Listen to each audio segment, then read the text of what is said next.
Bonjour, dans cette vidéo, nous allons essayer de résoudre ensemble le problème numéro 2 de l'examen spécialiste en finance et comptabilité, brevet fédéral, partie comptabilité analytique, donc 2011, examen numéro 2. Vous allez peut-être me dire l'examen 2011, c'est un examen qui a pas mal d'années, c'est vrai, mais pour la comptabilité analytique, c'est pas très grave. C'est une branche qui est pas sujette à des modifications réglementaires ou légales, donc il y a aucun problème pour prendre un ancien examen. Faites attention si vous prenez des examens qui viennent de pays étrangers ou des exercices qui viennent de pays étrangers, des fois la terminologie est pas exactement la même, mais globalement c'est assez pareil.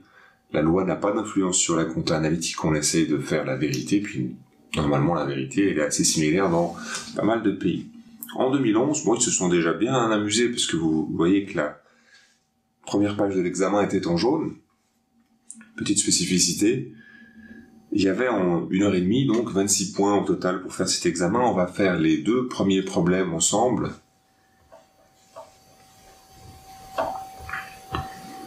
Et chaque année, la variété des cas est assez intéressante. En 2011, on fabriquait des poubelles. On était dans la société Waste SA. Donc il y a deux types de produits. Il y avait des poubelles, une petite illustration pour être bien au clair sur ce que c'est, et des conteneurs un peu plus grands, évidemment. Donc, dans le premier exercice, il va falloir déterminer des standards. Donc avec des coefficients d'équivalence, avec des unités d'œuvre, histoire de savoir selon quel plan de base il faut faire nos imputations après. L'exercice 2, ce sera un décompte d'exploitation assez complet, en coût standard, avec quelques questions théoriques, avec pas mal de choses à faire en plus. La première étape est pas évidente, il y a beaucoup de données qui vous sont données, on voit bien ici les candidats qui sont à l'aise avec la matière et puis ceux qui découvrent un petit peu. On vous met plein de données et on vous dit voilà la planification des ventes, voilà, on vous donne des informations sur les sections, on vous donne une liste de pièces, des prix de base de la section, et alors tout ça, juste pour remplir ce petit tableau qui se trouve en page 2, où il va falloir déterminer le standard, présenter les calculs comme vous voulez. Il n'y a de toute façon pas de point pour la présentation des calculs.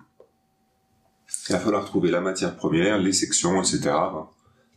Définir un standard. Pour la matière première, c'est assez intéressant dans cet exercice parce que on voit que pour la poubelle, on va commencer par la poubelle, il y a 3 matières premières différentes. Il y a un petit peu de tôle, un petit peu de charnière, une charnière, et de la barre métallique, 1,20 m de barre métallique. Pour les conteneurs, il y a aussi de la tôle et des charnières, là il y a 2 charnières, et il y a par contre 4 roues cette fois. Donc c'est assez sympa, on nous donne heureusement le prix de tout ce qu'on achète, les barres, les charnières, les roues et la tôle. Et il y a une information qui est hyper importante au bas de la page. On nous dit que 1 tonne de tôle, ça fait 80 mètres carrés de tôle.